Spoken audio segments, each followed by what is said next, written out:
আসসালামু আলাইকুম। সবাই কেমন আছেন? আশা করি সবাই ভালো আছেন। তো একটা রেসিপি নিলাম আপনার সাথে ছোট্ট একটু শেয়ার করার জন্য। জানি না কার কাছে কেমন হয়।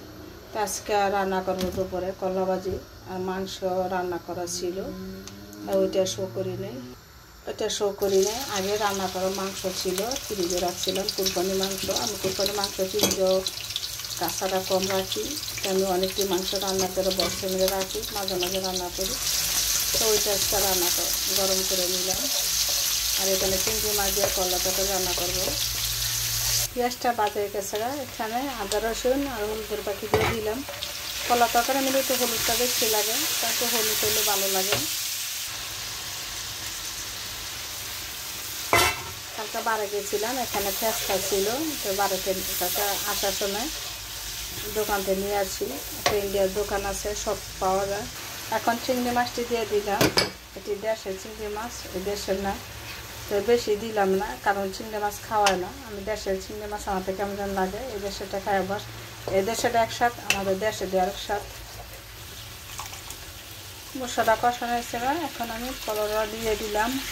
তো করলা দিয়ে অনেক সুন্দর, মানে সাদা, তার মাঝে আবার আমি বিছি আছে, বিছে ছাড়া করলা তেমন কিছু স্বাদ পাওয়া যায় না, তিতা লাগে। এখানে আমি একটু মোটা করে নিয়েছি।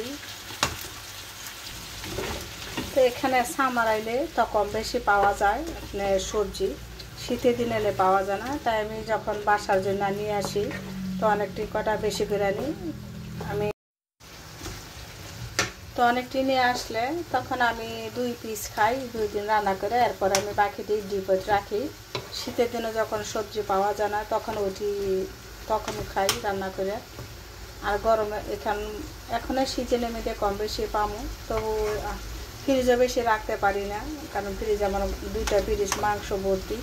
কারণ বাসায় 2টা ফ্রিজ আছে, ওই 2টার মধ্যে যতটুকু রাখার, একটা আমার ছেলে মেয়ের খাবারের ফ্রিজ রাখে, আর একটা আমার পাকঘরও, ওইটা আমি নিজে ব্যবহার করি, মানে তরকারি বেশি সবজি রাখি।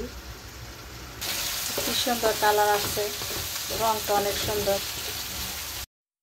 এখন ধনিয়া পাতা দিয়ে দিলাম। অনেক দিন পরে ধনিয়া পাতা পাইলাম, আর আমার বাইরে তেমন কিছু যাওয়া পড়ে না। আমার বাচ্চাদের যখন স্কুল বন্ধ থাকে তখন আমি বাইরে কম যাই, আর যেই সময় যাই তখন দোকান বন্ধ থাকে। আমি 9টার পরে আমার বাসার পাশে লিগের পাড় আছে, ওইদিকে আটি, ওইদিকে যাওয়া পড়ে না। তো কালকা ফেস্তা ছিল, ওই উছিলে গেলাম 4টে, হওয়া আবার 11:30 বাজে, তখন যাইদিকে দোকান খোলা আছে। তো ধনিয়া পাতা পাইলাম, নিয়ে আসলাম। তো কলা তরকারিটা মোটামুটি হয়ে গেছে গা।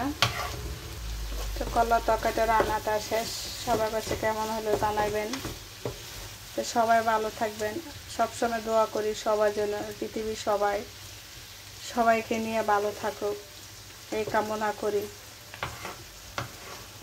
আল্লাহ হাফেজ। সবার জন্য শুভকামনা রইল। আর আমার কথার মাঝে যে কেউ যদি ভুল হয়, ক্ষমা সৃষ্টিতে দেখবেন। আমি সবসময় সিম্পল থাকি, সিম্পল কথাবার্তা আমার পছন্দ, তো আমি সিম্পলে বলি। আমি কারো ফলো করি না, কারো স্টাইলে কথা বলা পছন্দ করি না। আমি যেরকম সেরকমই সবসময় থাকি, চিন্তা ভাবনা করি, কথা বলি, সবার সাথে চেষ্টা করি ভালো ব্যবহার করার জন্য। তো সবাই ভালো থাকেন। আল্লাহ হাফেজ।